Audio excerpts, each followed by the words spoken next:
2021년 9월부터 시작한 한 텀이 오늘로 끝이 납니다. 다음 주는 설 명절이라 모이기가 힘들어서 1월까지라고 했는데 생각해 보니까 이번 주까지 해야 될 것 같더라고요. 그래서 오늘까지 해서 한 텀을 마무리하게 되었습니다.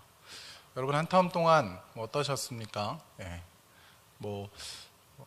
코로나가 시작되면서 우리는 목장의 참여를 선택할 수 있게 되었죠. 그래서 누군가는 목장에 참여하기도 하고 또 어떤 분들은 그 오픈 카톡방에만 속해 있기도 한데 여러분 신앙생활에 더 도움이 되는 쪽을 선택하셔야 합니다. 오픈 카톡방에 계시다면 그것이 여러분의 신앙생활에 더 도움이 되셔야 하고 목장에 있더라도 목장이 여러분의 신앙생활에 도움이 되어야 합니다. 오픈 카톡방에 있다고 해서 신앙생활에 도움이 되지 않는다라는 말이 아니고 목장 생활을 여러분들이 열심히 한다고 해서 여러분의 신앙생활에 꼭 도움이 된다고도 드리는 말씀은 아닌 거죠.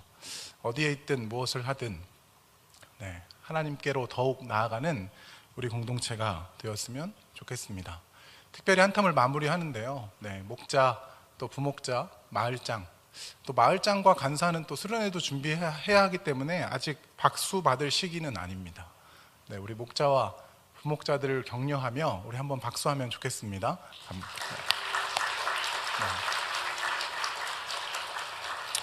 감사합니다. 그리고 2월에는 아까 우리 지민이가 기도한 것처럼 새로운 리더십을 세우는 계절이잖아요. 2월과 우리 8월에는 새로운 사람들을 세우는데 여러분 도망치지 마십시오. 도망치지 마시고 리더십이 필요해요.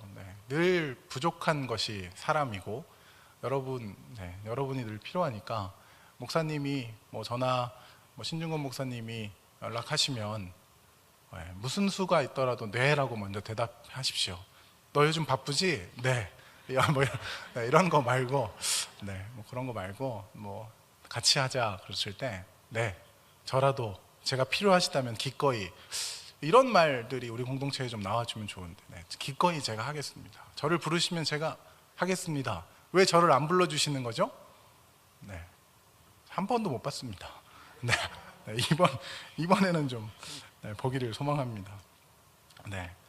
마가복음을 9월부터 읽었습니다. 그리고 이 방학 기간에도 제가 오늘 우리 간사에게 이제 전달하고 우리 리더십에게 전달한 오늘의 명칭은 종무식인데 이 종무식에도 마가복음을 읽고 그리고 3월까지 계속 읽어가지 않을까 싶은데 다음 텀에는 새로운 교재를 하기 전까지 계속 이것을 읽고 종무식은 끝났지만 여러분 회사 다니면 알잖아요. 종무식 하면 뭐 합니까?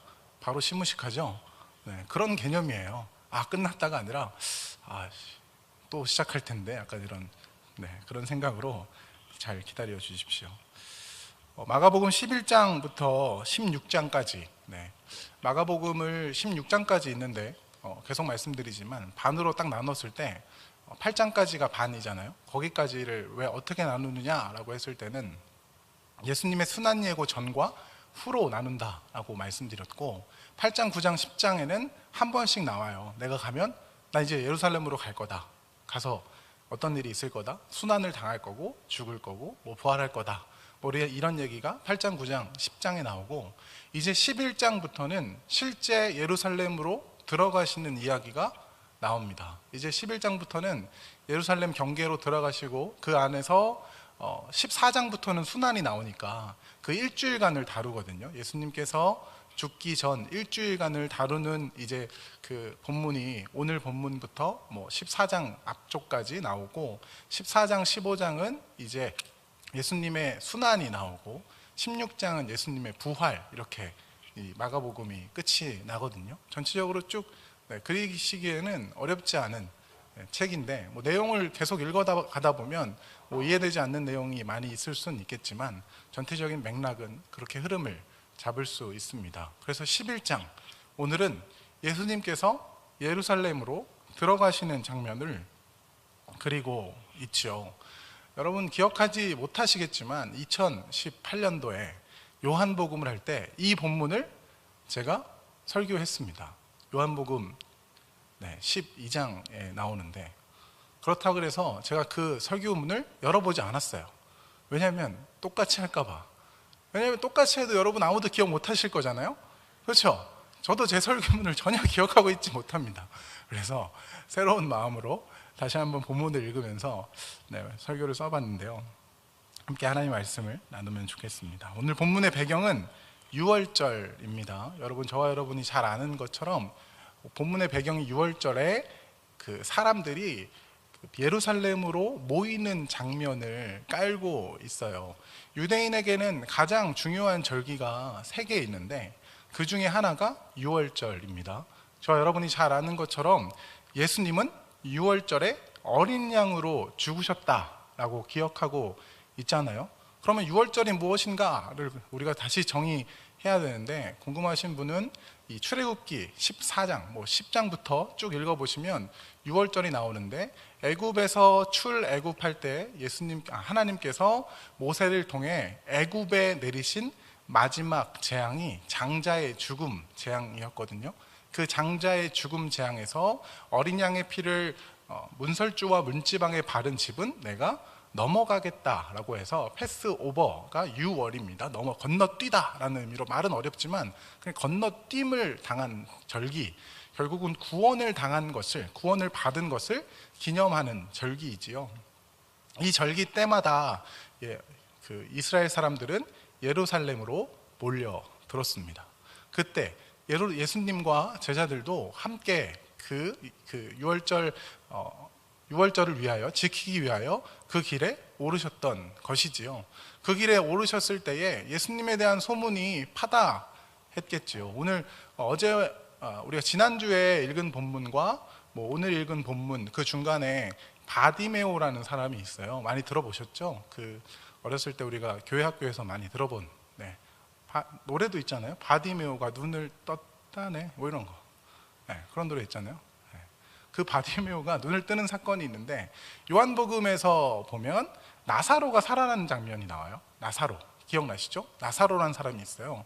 근데 죽었다가 살아나는 장면. 어찌됐든 우리가 6장부터 오병이어 사건도 있고 고치시는 사건도 있고, 또 죽은 자가 살아나는 사건도 있고, 눈먼 자가 눈을 뜨는 사건도 있었기 때문에 예수님의 그런 어떤 움직임, 예수님의 행보라고 해야 되나요? 예수님께서 움직이는 그 발걸음엔 많은 사람들의 시선이 이제 있었던 것이지요. 그래서 어느 정도로 모였을 것이라고 추정하냐면 200만 명 정도 모였을 것이다 라고 추정합니다. 200만 명이 우리가 가늠하지 못하는 수 아닙니까? 저와 여러분이 여기서 보면 오늘 후반부에 보면 그 얘기 하잖아요. 호산나, 우리를 구원하소서 라고 외치는 장면 나오잖아요. 근데 우리가 이렇게 이 정도 모여서 정말 열심을 다해서 호산나, 구원하소서 해도 어마어마할 건데, 엄청나게 많은 사람들이 모인 그 장소에서 지금 엄청난 군중이 호산나, 우리를 구원하소서, 다윗의 자손으로 오시는 이여, 이런 이야기를 지금 예수님께 하고 있는 장면이라는 거죠. 먼저 예수님께서는 나귀를 풀어오라라고 말씀하십니다. 그 전에 장소가 좀 나오는데, 하나는 감람산, 벳바게, 베다니 이렇게 나오는데, 이 지역들은 예루살렘과 인접한 지역으로 읽을 수 있고, 성전에서 예배 때 사용하는 물건들을 준비하는 장소라고 할 수 있습니다. 특별히 이 감람산이라는 장소를 굳이 마가가 기록한 이유는, 구약 성경에 보면 감람산에 대해서 설명한 이야기들이 있거든요. 여호와께서 감람산으로 그의 처소를 옮기실 것이다.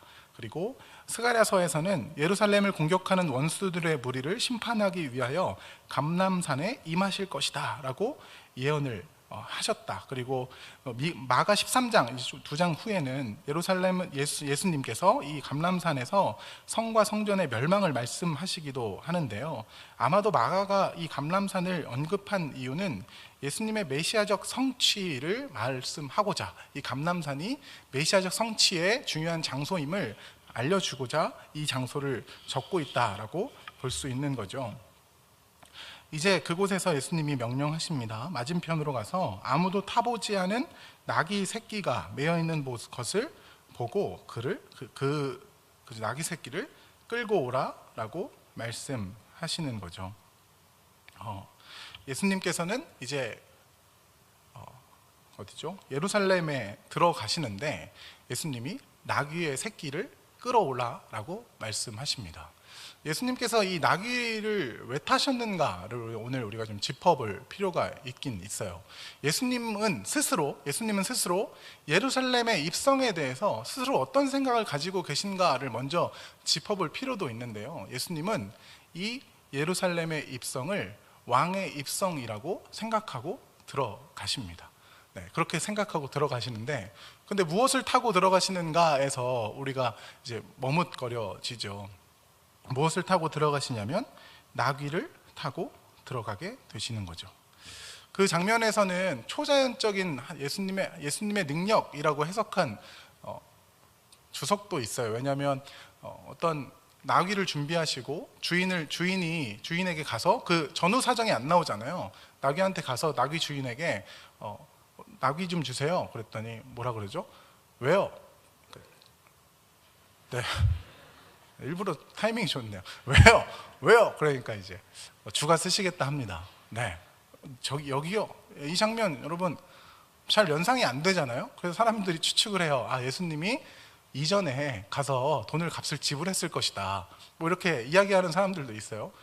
뭔가 일어났을 것이다. 근데 제가 이제 읽어보니까 아마도 예수님께서 초자연적 능력으로 그러니까 하나님의 능력으로 주가 쓰시겠다, 그러니까 그러니까 자기의 나귀를 베풀 사람을 준비하셨을 수도 있고, 그렇죠? 그랬을 수도 있고, 또 한편으로는 예수님이 그 전에 가셨다는 말이 없지만 굳이 우리의 개연성까지 끌어내리면 그랬을 수 있겠다라는 생각이 듭니다. 결국 여기서 중요한 것은 예수님께서 그러니까 하나님께서 예수님의 입성을 위하여 나귀를 준비하셨다라는 것이 오늘 여기 이 본문에서 우리가 읽어야 하는 점이죠. 하나님께서 예수님의 입성을 위하여 나귀를 준비하셨다. 그리고 그 나귀는 나귀 새끼라고도 표현되는데, 그러면 왜 하나님은 굳이 나귀를 태워서 보내셨을까를 질문해야 됩니다. 왜 나귀일까?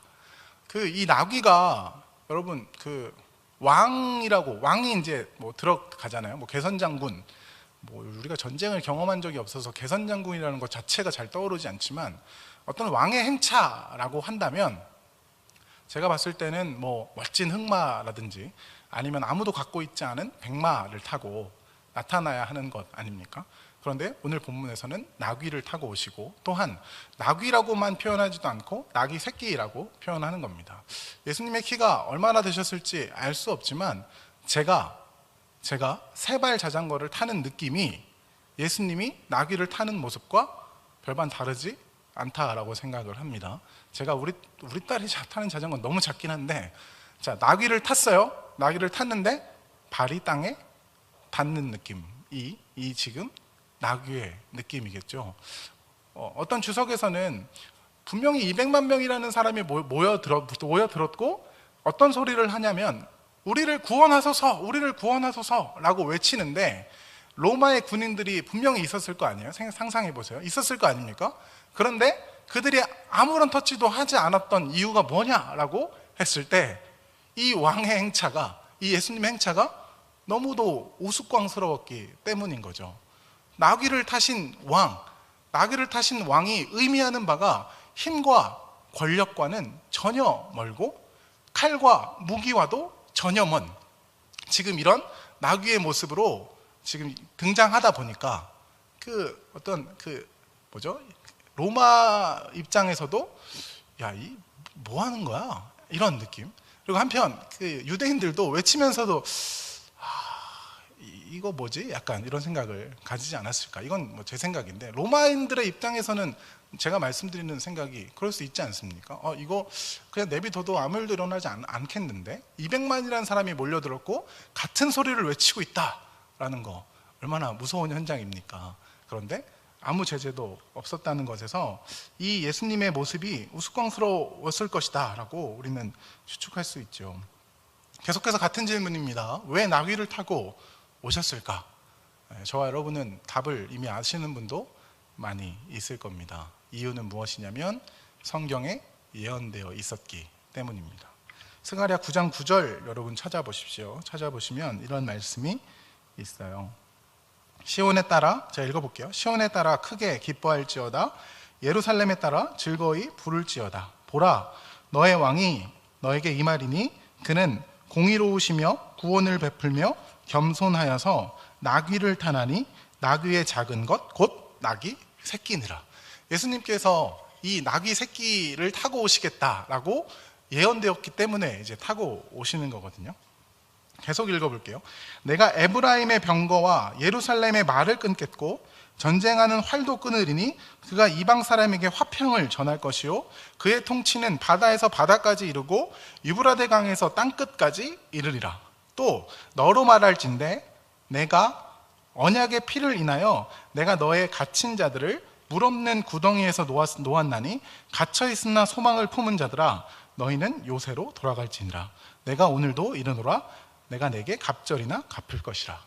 뒷부분은 잘 들어보지 않은 부분들이긴 한데 이 예언은 예수님께서 나귀를 타고 들어오시는 이유로 우리가 읽을 수 있습니다. 예수님은 나귀를 타고 입성하셨지요. 그리고 이어지는 제가 스가랴 9장 9절 이후에서는 에브라임의 병거와 예루살렘의 말, 화를 끊겠다라고 말씀하시는데 이 부분은 이제 생소해져야 돼요. 이 에브라임의 병거라고 하면 북이스라엘의 대표가 에브라임이거든요. 그러니까 에브라임의 병거는 지금 유다 사람들 모여 있잖아요. 그 사람들이 의지하던 병거는 이제 싸움을 전투할 때 쓰던 도구거든요. 그거를 이제 끊겠다라고 말씀하시고 예루살렘의 말, 그러니까 예루살렘의 말은 이제 남유다의 말을 그리고 활을 끊겠다라고 말씀을 하시는데 이는 이스라엘의 무장을 해제시키겠다라고 말씀하시고 계시는 거거든요. 그러니까 구원이 어디서 오는가에 대한 질문에 이 스가랴가 이미 답하고 있는 거죠. 어떻게 이스라엘을 구원하실 것인가? 라는 것에 대한 대답을 말과 병거와 활이 아니라 중간에 제가 언약의 피를 읽은 부분에서 혹시 제가 포인트를 세게 말했는지 모르겠는데 언약의 피로서 구원을 이루시겠다라고 약속하셨기에 예수님은 칼과 창으로 들어오시는 것이 아니라 작고 낮아지고 힘없는 모습으로 이 나귀 탄 모습으로 들어오시고 있다라는 거죠. 언약의 피, 메시아, 언약의 피로 메시아 즉 참된 왕의 모습을 이제 드러내시게 될 것이다라는 것을 우리가 오늘 이 본문에 연결되어 있는 스가랴 본문에서 읽을 수 있습니다. 예수님이 왜 나귀를 타고 들어오시느냐? 다시 정리하자면 구약에 예언되어 있었기 때문에. 그리고 구약에 왜 나귀를 타라고 했느냐 하면 나귀가 힘의 상징의 모습이 아니라 메시아의 참된 모습은 자신의 언약의 피를 흘림으로써 구원을 이루고자 하신 그 구원, 저와 여러분이 알고 있는 그 구원의 스토리를 이미 적고 있다라고 이해할 수 있다라는 거죠. 여러분, 세상은 힘을 추구하잖아요. 저와 여러분도 힘을 추구하죠. 어쩌면 저와 여러분들이 이 자리에 앉아있는 이유가 하나님의 힘입어 하나님의 힘을 입어 세상에서 좀 더 잘 되고자 하는 것이 저와 여러분의 마음속에 없다 그러면 거짓말일 수도 있고 있었다가 너무 많이 이렇게 하나님한테 맞고 핸드폰도 맞았네요. 맞고 뭐 떨어지고 뭐 그랬을 수 있는데 결국 세상과는 전혀 다른 방법으로 메시아가 오시겠다라는 것의 모습으로 나귀를 타고 들어오시는 거죠. 그리고 그 나귀 타고 오신 예수님은 결국 자신의 피로 저와 여러분을 구원하셨습니다. 자, 그 한 구절 더 이제 볼 수 있는 장면이 있는데 제가 여기에 보면 예수님이 나귀를 tas다라는 건 이해가 되고 낮아지셨다는 건 아는데 그분이 언약의 피로 십자가 그러니까 구원을 이루실 것이라는 것에 대해서 좀 더 구체적으로 알 수 있는 장면으로 창세기 49장 11절을 이제 읽을 수 있어요. 좀 난해하거든요. 좀 쉽진 않아요. 딱 보면 읽히진 않는데 이렇게 해석한 구절이 있어서 제가 읽다 보니까 한번 보세요. 창세기 49장 11절, 10절과 11절 제가 읽어볼게요. 이게 이제 임금의 지휘봉이, 제가 이거를 세 번역으로 가져온 것 같은데, 임금의 지휘봉이 유다를 떠나지 않고 통치자의 지휘봉이 자손 만대에까지 이를 것이라. 권능으로 그 자리에 앉은 분이 오시면 만민이 그에게 순종할 것이라. 49장 11절입니다. 창세기예요. 그는 나귀를 포도나무에 매며 그 암나귀 새끼를 가장 좋은 포도나무 가지에 맬 것이다. 그는 옷을 포도주에다 빨며 그 옷은 포도의 붉은 즙으로 빨 것이다. 네, 읽었는데 이해가 안 되죠. 이해가 안 되는 게 당연합니다.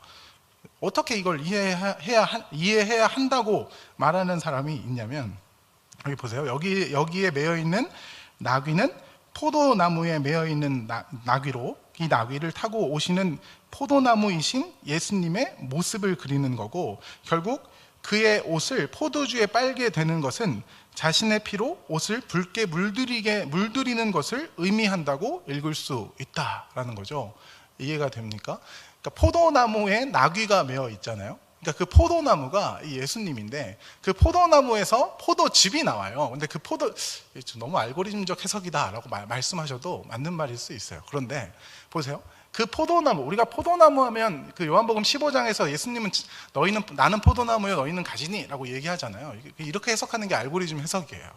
잘못될 수 있는 건데, 보세요. 여기 이 49장을 예언자의, 그러니까 메시아에 대한 예언으로 읽을 때에 분명히 그렇게 읽는 거죠. 그럼 그 포도나무의 포도즙이 예수님께서 구원하실 때 자신의 피를 흘려 그 피로 적셔 구원하실 것을 의미하고 있다라고까지 이제 해석을 하는 거죠. 결국 제가 이 두 가지 본문, 이 스가랴서와 창세기 49장 이 두 가지 그 본문을 가지고 결국 말씀드리고자 하는 것은, 예수님께서 나귀를 타시고 그 모습으로 오신 이유는 이 세상의 힘과 권력으로 구원을 하는 것이 아니라 결국은 자기 희생과 십자가로 구원을 이루실 모습이 나귀를 타고 오신 모습에서 볼 수 있다라는 것. 제가 이 한 문장, 이미 여러분이 알고 있는 문장 때문에 한 20분 정도를 얘기했습니다. 네, 아시겠죠? 이게 그런 의미가 있는 거예요. 왜 나귀인가?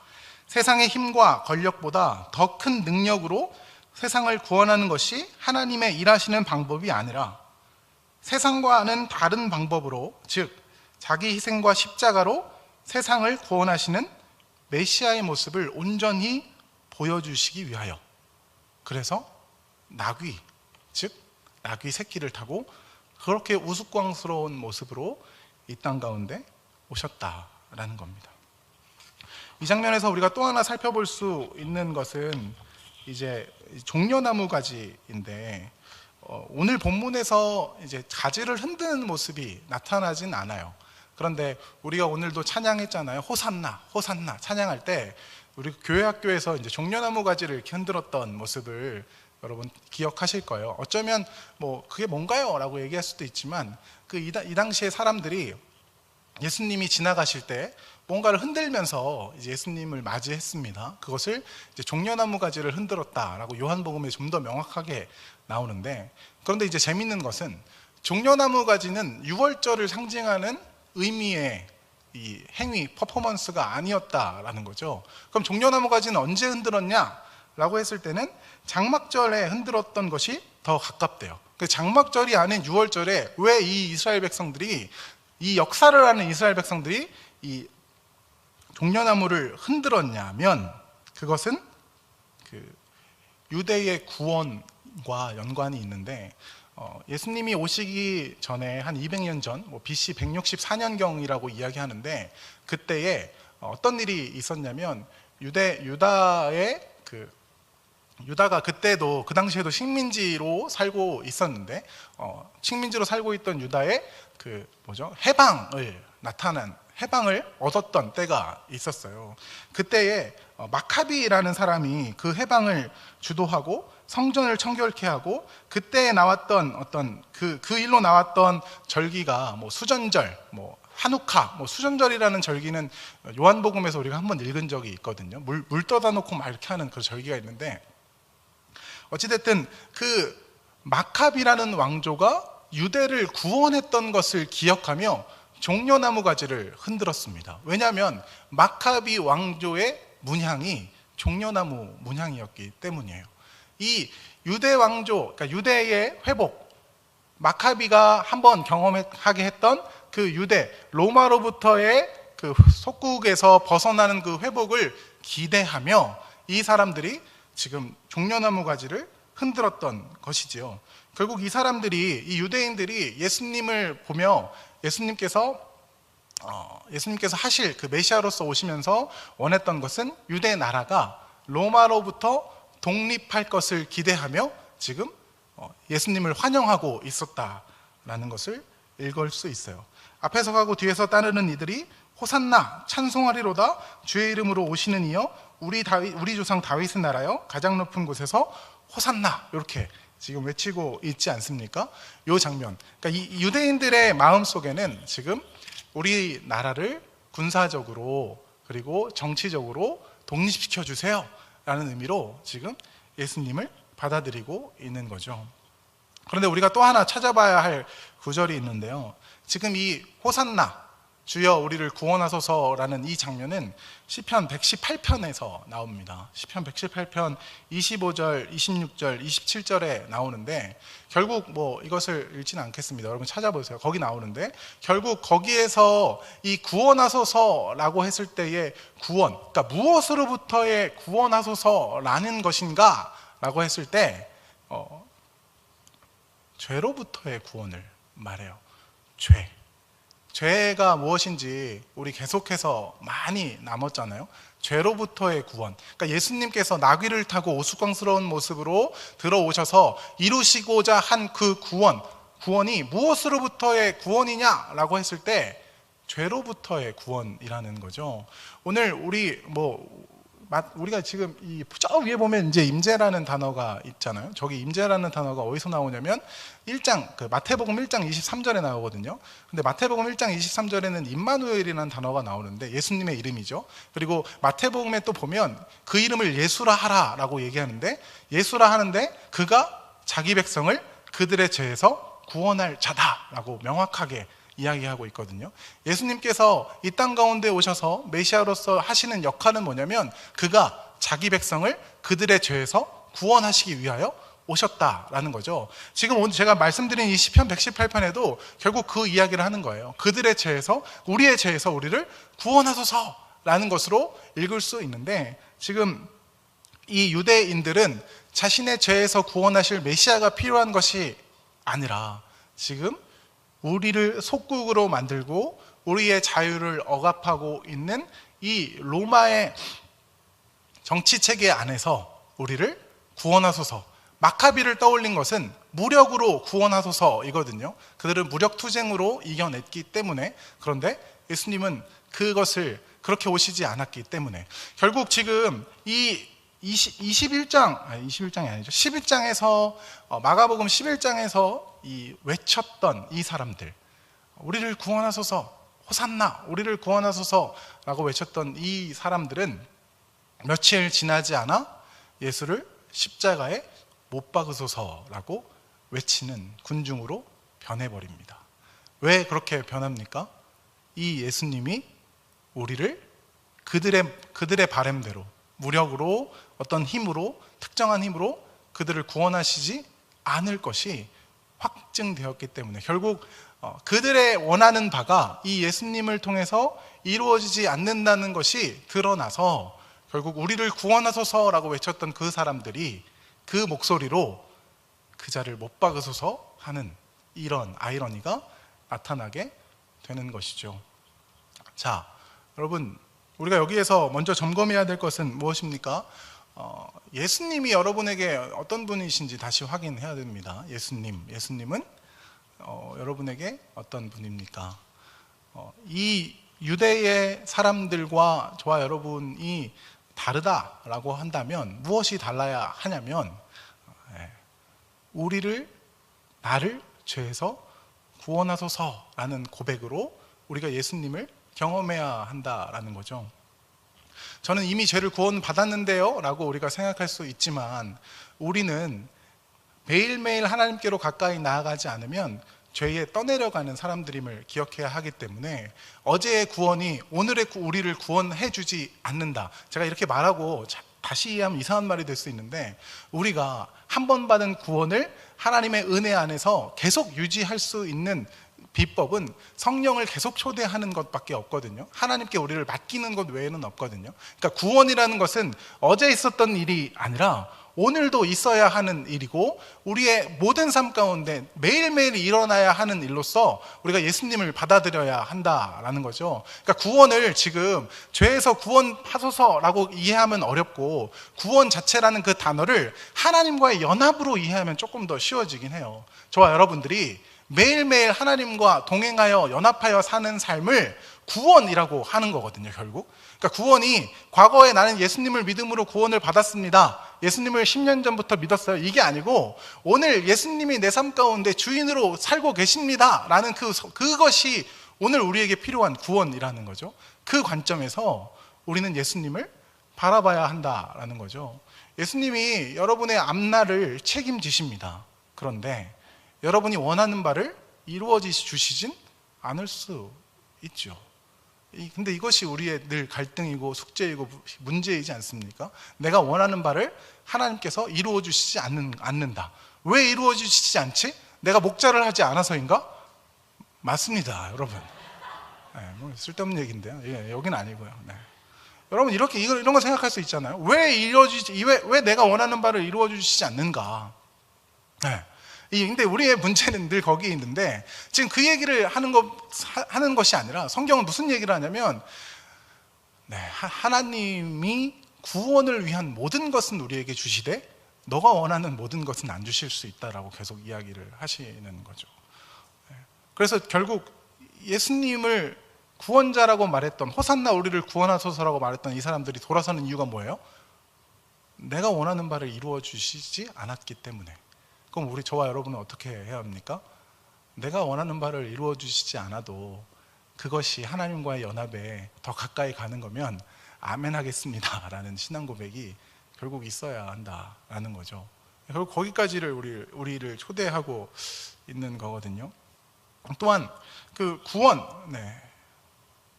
이 구원, 우리를 구원하소서라고 하면서 저와 여러분이 매일매일 싸우는 어떤 구원의 어떤 과정들, 여정들, 다른 말로는 이제 성화라고 이야기할 수도 있는데, 결국 매일매일 하나님과 연합하지 않으면 구원에서 떨어졌다라고 하는 건 우리에게 다른 의미로 다가와요. 내가 천국을 못 가는구나라고 우리가 해석하지만, 그렇게 해석하지 말고 매일매일 하나님의 구원 안에 있지 않으면 참 생명을 살 수 없는 존재로 살아가는 거거든요. 우리에게 시간을 주신 그 하나님의 은혜 안에 매일매일 거하지 않으면, 하나님과 연합함으로 저와 여러분이 살아가지 않으면 살아있어도 죽은 자일 수 있어요. 하나님의 안타까움으로 들으십시오. 참 생명으로 살 수 있는 너가 왜 참 생명으로 가지 않고 다른 방향으로 가고 있니? 라고 이해하시고, 우리의 구원을 위하여 오신 예수님을 오늘 우리의 구원을 위하여 초대하시는 저와 여러분이 되었으면 좋겠습니다. 같은 말을 다르게 써야 이해하기 쉬운데, 구원이란 말의 개념 자체를 우리가 과거에 던져놔서 그래요. 구원은 오늘 하나님과 동행하는 것입니다. 맨날 똑같은 말이죠. 영생과 같은 말인데, 영생과 구원이 뭐가 달라요? 영생과 구원이 같은 말이잖아요. 결국 오늘 하나님을 누리고 있는가, 하나님과 교제하고 있는가, 어떤 문제를 통해서든 하나님과 연합하고 있는가, 그 상태를 구원이라고 이야기하는 거죠. 저와 여러분이 이 유대인들처럼 우리의 목적과 수단을 위하여 하나님을 사용하는 자가 아니라, 하나님께서 우리 삶의 주인 되시고 그분을 향하여 매일매일 연합하여 나아가시는 저와 여러분이 되었으면 참 좋겠습니다. 오늘 제가 제목을 왕의 나귀 그리고 예루살렘이라고 지었어요. 여러분, 이 제목 지난주에 신중건 목사님 제목 잘 지으셔가지고 이 답이 없는 너희들에게 이거죠. 그래서 저도 열심히 고민을 했어요. 답이 없는 나인가 이것저것 생각을 해보는데 제목 짓기가 참 어렵습니다. 근데 왕의 나귀 그리고 예루살렘 왜 이렇게 지었느냐? 곰곰이 앉아서 이제 생각을 해보는 거죠. 그러면 포도나무가 예수님이고 나귀가 매어 있어요. 그렇죠? 그러니까 제가 지금 창세기 이제 49장 가지고 얘기하는 건데, 먼저는 포도나무가 있고, 이 나귀에 대해서는 정확한 표현 중에 무슨 표현이 있냐면 매여 있는 나귀라는 표현이 있습니다. 사복음서의 모든 나귀는 매여 있어요. 매여 있어요. 포도나무, 그러니까 제가 결국은 예수님께 매여 있는 나귀라는 거거든요. 예수님 왕의 나귀죠. 근데 이게 결국 우리라는 거예요. 우리. 저와 여러분이 그 나귀입니다. 나귀. 예수님이 우스꽝스럽게 저와 여러분에게 동행하시는 거예요. 그러니까 결국 이게 은혜죠. 저와 여러분이 가치 없고 볼품 없거든요. 난 스스로 그렇지 않은데요 라고 생각할 수 있지만, 우리가 아무것도 아닌데 하나님이 우리를 갖다 쓰시는 거예요. 재밌지 않습니까? 이미 예비한 누군가를, 예비한 나귀를 부르는 건데, 그 예비한 나귀가 저와 여러분이라고요. 저와 여러분을 데리고 가시는 거예요. 근데 그 나귀를 타신, 왕이 나귀를 탄 모습이 너무나 우스꽝스러운데, 그 길을 나귀와 같이 걸어가시는 예수님을 상상하십시오. 거기에 우리가 초대받은 자라는 거죠. 그 나귀로 우리의 왕 되신 예수님을 등에 모시고, 그리고 어디로 갑니까? 예루살렘으로 갑니다. 예루살렘이라는 단어는 평화의 도시인데, 예수님께서 가셨을 때도 평화의 도시가 아니었고 요즘도 평화의 도시는 아닌 것 같죠. 3개 그 종교의 성지 아닙니까? 늘 분쟁이 있고, 예루살렘 안에서 뭐 밖으로 나갈 때나 밖에서 안으로 들어갈 때나 늘 검문을 해야 하는 동네이고, 많은 군인들이 상주해 있는 동네이고, 그런 곳이 이제 오늘날의 예루살렘인데, 2000년 전에 예루살렘도 예수님이 가실 때에 뭐 하러 가시는 곳인지를 떠올려 보면 우리가 답이 정확히 나오죠. 예수님은 그 예루살렘에, 그 평화의 도시에 죽으러 이제 가시는 거죠. 저와 여러분은 예수님을 등에 업고 어디로 갑니까? 예루살렘으로 가는 겁니다. 예루살렘. 예루살렘? 그럼 예루살렘이 어디입니까? 여러분의 삶의 자리죠. 일터. 여러분이 살고 있는 그 자리. 거기가 바로 예루살렘입니다. 예수님은 그 예루살렘에 들어가셔서 진짜 예루살렘의 이름대로 평화를 만들어 내시죠. 자기가 죽으심으로. 저와 여러분은 예수님을 등에 업고 저와 여러분의 삶의 자리로 나아가서 그것을 해야 된다라는 거예요. 예수님이 당신의 그 땅을 예루살렘, 그 이름 그대로 평화의 도시로 만들었던 것처럼, 저와 여러분은 예수님과 함께 우리의 삶의 자리로 들어가서 그 동네를 평화의 도시로 만들어야 한다. 그런데 그 평화의 도시는 우리 지난주에 배웠죠? 섬김을 통해서만. 섬김은 자기 죽음, 그러니까 자기 희생과 십자가, 결국 그렇잖아요. 결국 예수님은 우리를 그 자리로 오늘 본문을 통해서 다시 초대하고 계시는 거죠.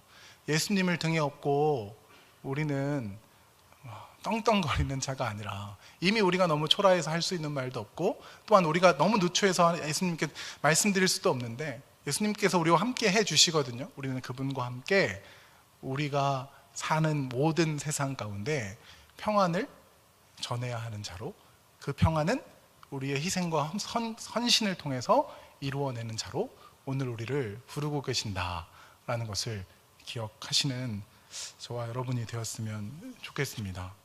왕의 나귀, 저와 여러분입니다. 그리고 우리가 가야 할 곳은 예루살렘, 비유로 평화의 도시로 가야 되는데, 그 평화의 도시는 저와 여러분이 희생과 섬김으로 만들어내야 하는 도시임을 기억하시고 주의 은혜 가운데 승리하시는 한 주간의 삶이 되었으면 좋겠습니다. 함께